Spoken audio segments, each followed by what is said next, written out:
speak about local anesthesia, we will be focusing on the core key concepts on the techniques of local anesthesia and the various complications. So let us begin. So first of all, what is the definition of local anesthesia? It means that in a localized area, there will be loss of sensation, but there will be no loss of consciousness. And how will this be achieved? It will be achieved by the depression of nerve excitability. Please remember that during this local anesthesia, in which anesthesia is there in a circumscribed area, the patient will remain conscious. This procedure will be painless, it will be reversible, and it will be temporary. Also, there will be no long-lasting permanent nerve damage, and there will be low systemic toxicity. So since we are speaking about sedation, in dentistry, why is sedation important? It is important so that the patient cannot have any sort of anxiety. They may undergo the treatment comfortably and have a painless treatment. So these are the various levels of sedation. It all starts from minimal sedation, which is basically anxiety abating. As you can see in the first list where minimal sedation is there, we can give the patient alprazolam or basically benzodiazepines so that their anxiety levels are reduced, but you will see that their airway and their ventilation and cardiovascular functions will remain unaffected. In moderate sedation, in this conscious sedation comes, in this the patient will be able to follow all the verbal and the tactile commands, and again their airway will be patent. Again, no CVS patency will be disrupted. They will be able to maintain all these functions.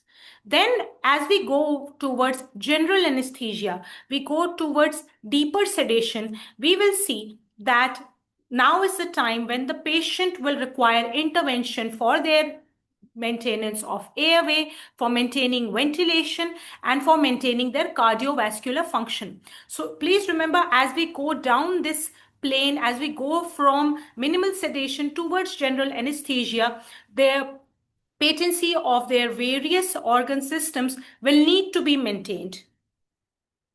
Now for the next slide. So this is basically the concept of conscious sedation. This is very frequently done in pediatric dentistry, in which nitrous oxide along with oxygen is administered.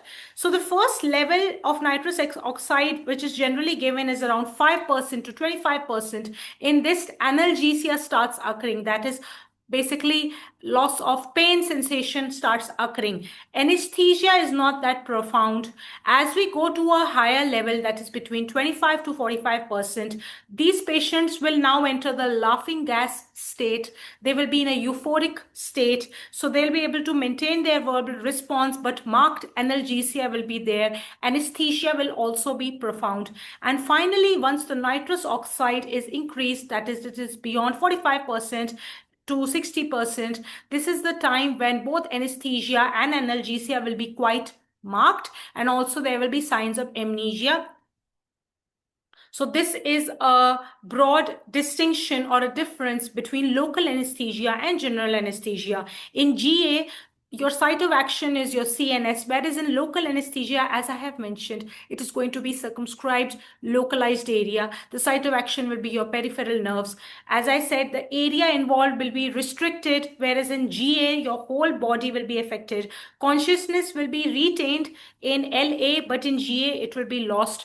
Care of vital functions needs to be given in GA, whereas in an LA, the patient is able to maintain all their vital functions, all the systems are patent. Physiological trespass is higher in GA. Also, if the patient already suffers from some previous medical comorbidity, GA can be all over risky. But if a patient is very non-cooperative and we are not able to proceed with the LA option, then we may have to consider putting the patient under GA.